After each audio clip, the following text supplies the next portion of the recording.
the All of the Above podcast with 3 Seeds Mentoring Group. We are here with All the Above podcast video show. We're at Rising Senior Camp doing our second episode. We're talking today with our keynote speaker. We have Real Talk, and this is the workshop, just getting in-depth behind the scenes. He has a lot of insight, and we had a couple conversations offline. What was the question you just said? So First of all, tell them who you are. I'm sorry. all right, so I'm Rodney. I go to Hillcrest and all of that. What year are you? But I'm a senior. And what you want wanna to be? A senior, and want to be either a game designer or an artist. Okay. Yeah. And what was the I question got you want to lead with? What's that question? Well, the first question I want to ask would be what subject in school has the most value? I would say for me, my favorite subject was math. Anything Really? dealing with It math. used to be math too. And I think that, but I would say why that math, that's bro? Why math? Listen, man, math is just everything equals everything out. Like the only thing I didn't like chemistry because it was all these extra pluses and minuses that you didn't know with the equations. But I love math because it was always this equaled that. And I always understood life and been a very logical person. So it's like this equals that, and then understanding different algorithms so that things could equal up. You could measure, you could estimate. Like, I love numbers. Even when I rhyme, I count syllables, and I measure how to do multi-syllable rhyming, and I apply that to my career. And so it happens automatically. So let me ask you this. If you had 2 classes to take, it was 2 classes, you could be in a math class for 8 hours or a creative writing class. What would you pick? I would probably pick the creative writing class. But It makes sense. Yeah. So when you look at the math, Yeah. I guess you said the math has more value, Yeah. but you enjoy the literacy part more. Yeah, definitely. Yeah. I mean, math has more value to me because it gives you a definitive set of tools. I think with writing and reading, it's so open-ended, so it has a large abundance for it, but it may be harder to grasp for the developing folks. And I think that writing and reading should always be taught outside of the classroom as well as in it. So that we can explore different types of histories on our own. I wasn't taught Black history. I had to start seeking it out on my own after I experienced attending open mics and hearing little nuggets from Black history and saying, what? They're like, yeah, this is true. And look that up. You know what I'm saying? And learning different things. So what do you think the most Yeah. valuable class is? What that answer changed for me because it used to be math. For the longest time, I used to, like you said, I'm a very logical person too. This should do that. I mean, this should be this, so Right. this equals this. 1 equals 1. He said 1 equals 1. Either But, 1 equals 2. Go ahead. But I think in life, and I always call English reading, but in life, I would say it's English because if you can't read, if you can't read nothing, if you can't understand anyone, or even if not just in your own language, but if you can't understand or read anything, it's you can't go through the world knowing a lot. And you know what? The anything. point I made offline when we were talking, I said that you have English classes, but they don't have reading classes. Have you ever taken a reading class in high school? No. It was called English. World History English. Literature. Literature. So I guess it's assuming that you can read. But when I talk to young people, a lot of times, if it's not a homework assignment, they're not reading. Do you read a lot? Tell the truth. All right, I don't. Not a lot. But you can read. I can't. It's definitely there. It's just, So why you don't read if you think it's very important? That's weird because it's a lot of stuff that I know that's important that I should do, but it's this that I just don't. But it's what I think in life is what makes you want to do what you want to do. Mm-hmm. I think I want to interject here, and we don't see immediate value in it. We don't see immediate payout. in Yeah. it. I remember around. He's like, yeah, that's what I was trying to say. It's kind of My man, I got you. I saw it in your soul. Listen, around 4th grade, I started to hate reading. Used to love it. 2nd, 3rd grade, early on, right? Because they had accelerated reader, right? And then they had the Pizza Hut book. Pizza Hut book. Come on, Yeah. listen. What my mom used to make a big deal. We used to be like, we're all going to get pizza, and Brandon gets to pay for his own stuff because he did his book report. And I used to love it. And then it was like a light switch flipped. In 4th grade, I just hated it because it was teachers try to just give you, and then read chapter 3, 4, and 5. You're like, wait a second, them a lot of pages right there. And for what? And then one of the reasons I stopped reading is because they would give us these quizzes, and the quizzes is only on the bold words in the chapter. I remember that. And so I started studying the bold words, and I would get A's, and I said, well, I don't have to read anymore. And so I found the loophole. Yeah, I found a new love for reading. So I became a great test taker. I was one of those guys in high school and college that if you studied for hours, you hated me because I'm showing up and I'm getting the A- or the B+, and I'm cool with that. Like, I'm not losing sleep because I don't have a 4.0 GPA. As long as I can not fail and do above average, like, that was my way of getting through. That was winning. That was winning for me. Do you agree? Yeah. He like that's my life, bro. Like, whatever you want to do, you know. It seems stressful. You saw students stressing over that. Oh my goodness, I got a B and get an A. I'm like, listen, your emotional state determines your quality of life, and I'm not finna lose sleep over getting a B and not an A. And so if it's coming to achieving, once again, school set me up to be a test taker, not to be a scholar, not to learn on my own. Not to search for the knowledge. I think so. Like you're saying, it's not no immediate gratification, and you're saying you. What's the last book you read on your own? Yeah, I don't know. On my own. It's okay. On your own. I remember. Like on my own time, or like in just class, a book. maybe You say, you know what? Real Talk mentioned the book, or like this rapper said this book or said this thing. Let me look that up. Have you ever done that? Mm-hmm. What was it? Do you remember? Done it, in a book or in a just rap? a book. Rap. Yeah, rapped in a book. A book about rapping. So like this. Like no, I get like if somebody gave a rap, like if somebody was rapping and they said they mentioned like Black Wall Street, and then you said, all right, cool. Let me go get a book on that because I need to know what that is. Have you ever heard something in a song and it drove you to look something up? Have you ever done that? To look it up online as a... It could be a starting point, yeah. Yeah, I mean, as, you know, the new generation, I would probably look it up online. But, like, in a book, that's a little far-fetched. Oh, that's real, though. Just for me. That's real because I think that the artists now, like I always say, they trash the new people. Yeah, I'm I a little do biased agree with that. because I've heard some of the music, but I can't say that a lot of the new music makes me want to research anything. Like I might want to know what the word mean, you know, like what's a stepper or something. Like I think of stepping, but it's a whole other thing. And then like whopping and all that other stuff. So I go for references, but it's not like I'm getting knowledge. So who's the most conscious person that you listen to? Probably Lil Wayne. Lil Wayne. What's the last thing he said that was like profound you could think of? I mean, the last one. Well, give me one. It's a lot of stuff he, you know. Give me one. Come on. Like, I mean, I can't remember like right off the bat. It's just. Is he your favorite rapper? Yes. Really? Yes. You like J. Cole? Yeah. A little bit. I mean, I respect his work and I like his rap. I just don't listen to him a lot. He's not like in my favorite raps. But he is a good rapper. J. Cole is Chipotle, man. Listen, he like, said, Chipotle doesn't suck. See, so listen, like let me Chipotle. finish. That's the problem. J. Cole is Chipotle. It's great food, but it's not steak. When you're like, is this the best food ever? Yeah. It's not. So you tell me. So who? It's good. It's really good. Who hitting right now? Who would you say? Who hitting right now? They now got listen, that's I'm knowledge biased. on some knowledge. Who? Give me somebody. Mick Jenkins from Chicago. I never heard him before. I got What? listen to. I've never heard him. Listen, You gotta Mick put me on. Jenkins. Hold on. Give me one of his lines. Mick Jenkins. What he's dang, he's like super complex. I'm trying to think of something really. Is he See, it's older not- or younger? He came out when Chance did.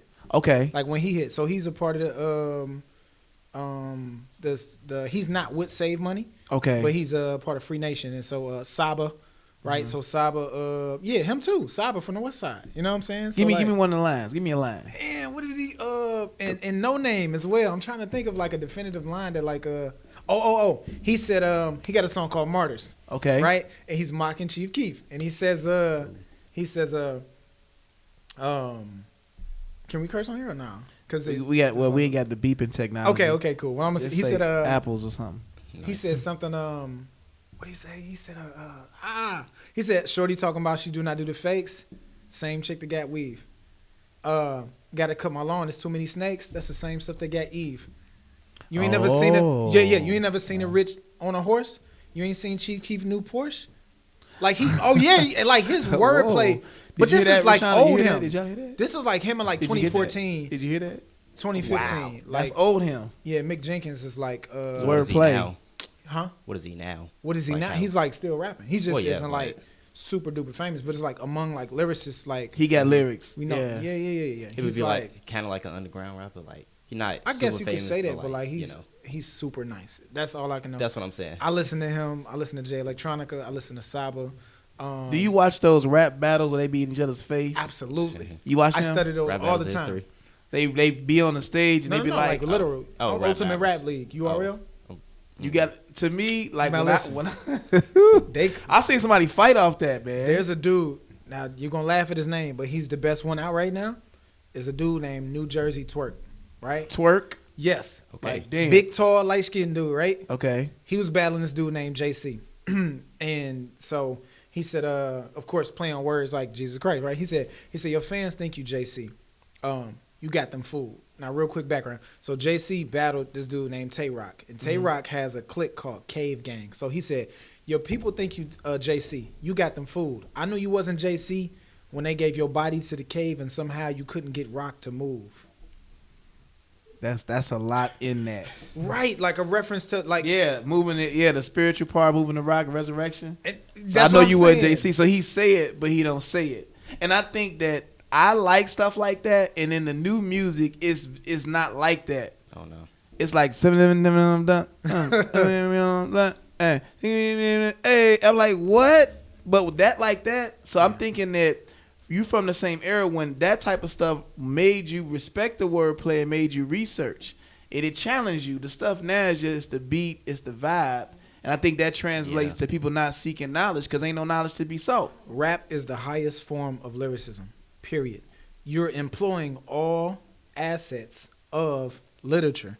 You're employing comedic timing, rhyming, and you're encoding coded language, the highest level of punchlining in battle rap. Battle rap is the highest form, right? The URL. And so the most current trend is phonetic puns, taking a word that sounds a certain, like if I say, my boy Tyson said, if this was the 1950s, I could be somewhere in Mississippi dead. I'd tell my boy, take this drink, and if he Mississippi dead.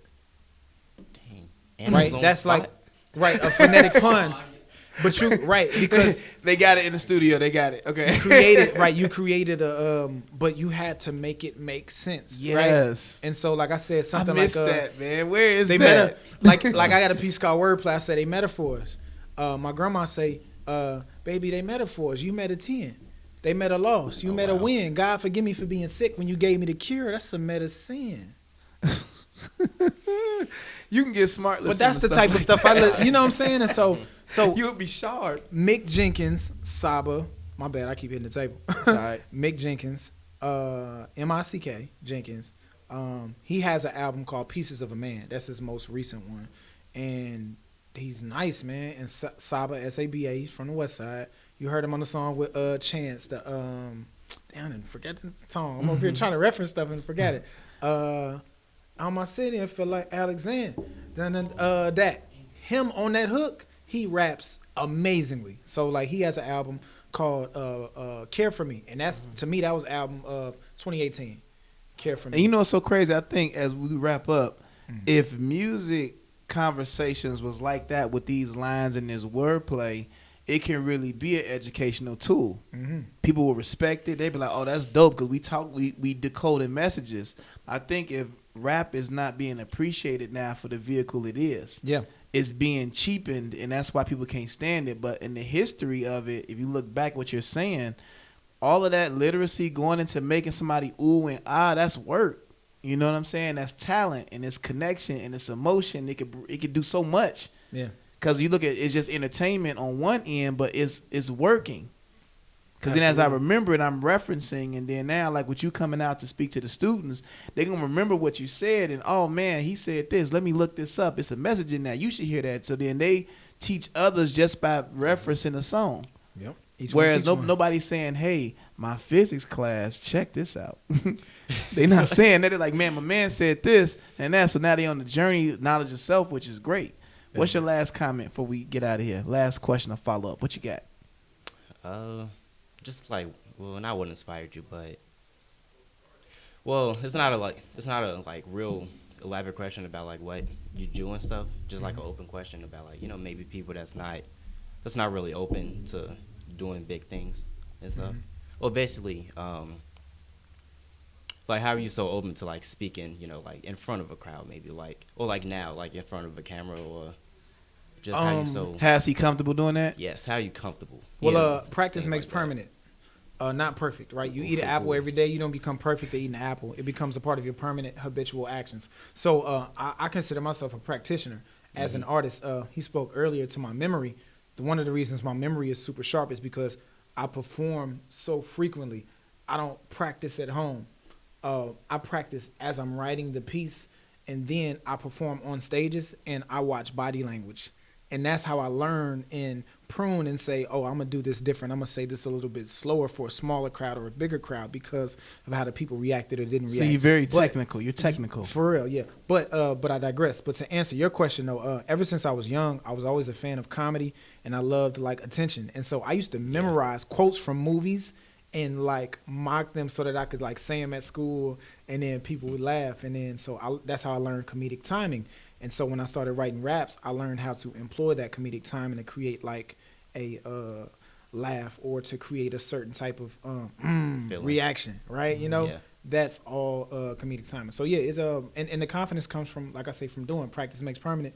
So it's nothing to get in front of a crowd of however many and knowing what I'm getting ready to say, you know. And so that's why I challenge anybody, or I encourage anybody who wants to do a speech or something to memorize it beforehand and perform it. That way, like when I perform today, I'm just moving off of muscle memory. Like my subconscious is making sure I'm saying the right words, Yeah. but my conscious is like doing my hand movements and my facial expressions and stuff like yeah, that, that's me. which is a whole different, level of performance as opposed to I'm going to read this piece. I'm looking down, right? No My engagement. lungs aren't open all the way, right? And so, so that's long form answer to your Yeah. question.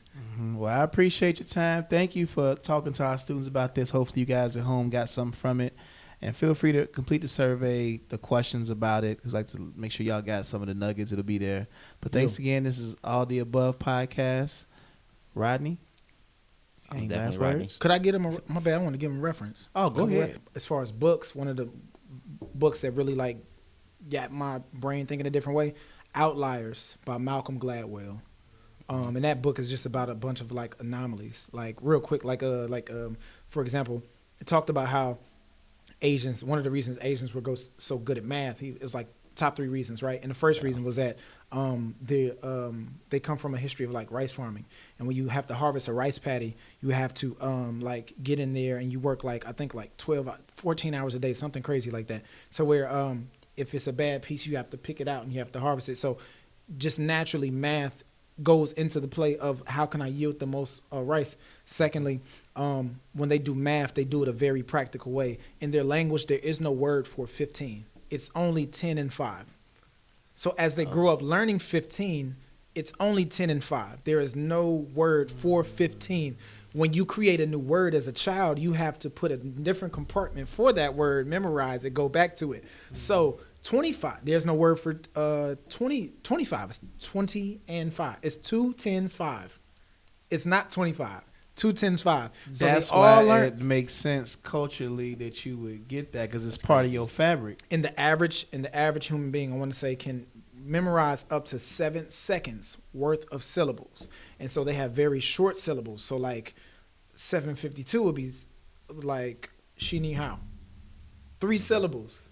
752, right? So we have to memorize longer. So they said by the time I think like first grade comes, they go on a whole different trajectory simply because of the history of how they farm and they naturally do practical math.